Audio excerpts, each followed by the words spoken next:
কি বলবো আসলে প্রথমে কি বলবো সম্মান এবং ধন্যবাদ জানাতে চাই এবং আমাদের শহীদদেরকে তাদের কারণেই আজকে এইভাবে যারা আমরা বলছি যে আমরা আজকে স্বাধীন, কিন্তু সেই সাথে তাদেরকেও স্মরণ করতে চাই, ৭১-এর শহীদদেরকেও স্মরণ করতে চাই, ৫২-এর শহীদদেরকেও স্মরণ করতে চাই, ২৪-এর শহীদদেরকেও স্মরণ করতে চাই। অগ্রজদেরকে ভুলে গিয়ে আসলে তো সামনে এগোনো যাবে না। আর এই সময়ে যে ছাত্র জনতাকে আমি আসলেই স্যালুট করতে চাই। ১৮তে তাদের অনুপ্রেরণায় যতটুকু যাওয়ার হয়েছিল আর সেইটারই আমরা ফলশ্রুতি আজকে পেয়েছি।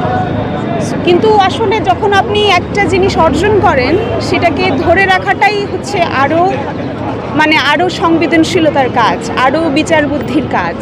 সো যেহেতু আমরা স্বাধীনতা পেয়েছি, সেটা আসলে কিভাবে উদযাপন করব এবং সেটাকে কিভাবে রক্ষা করব সেটা কিন্তু এখন দেখার বিষয়।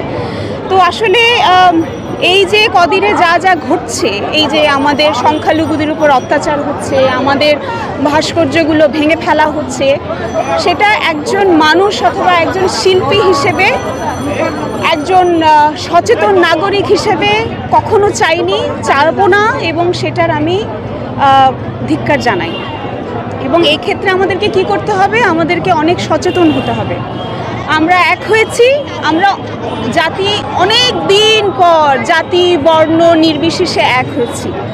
যখন আপনারা ছাত্র জনতা সামনে এগিয়ে এসছেন তখন ভুলে গেলে হবে না যে আমাদের সনাতন ধর্মী অথবা আদিবাসী পাহাড়ি যত মানুষ রয়েছেন, পাহাড়ের মানুষ সহ সমতল সকল মানুষ কিন্তু তাদের সাথে একত্রতা দিয়েই আমাদের সাথে এগিয়ে এসছেন।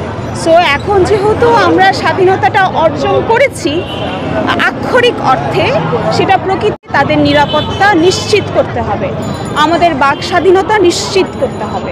তো সেইটার জন্য অবশ্যই সময়ের প্রয়োজন, কিন্তু এখন যে আমরা ট্রানজিশন পিরিয়ডটার মধ্যে দিয়ে যাচ্ছি, এই সময়টা আমাদের সকলকে সচেতন হতে হবে, সামনে এগিয়ে আসতে হবে, এবং যে যেভাবে পারুন, সেটা যদি সরব হয়, নীরব হয়, যেভাবেই হোক না কেন, তারা যাতে সেটার পাশে থাকে। এবং যখন আপনার পাশে যদি কেউ আপনার মনে হয় যে তার উপরে নিপীড়ন হচ্ছে, তখন আমরা যাতে সকলে এগিয়ে যাই, যেভাবে কিছুদিন আগে এগিয়ে গেছিলাম, সে এগিয়ে যাওয়াটা যাতে না থেমে যায়।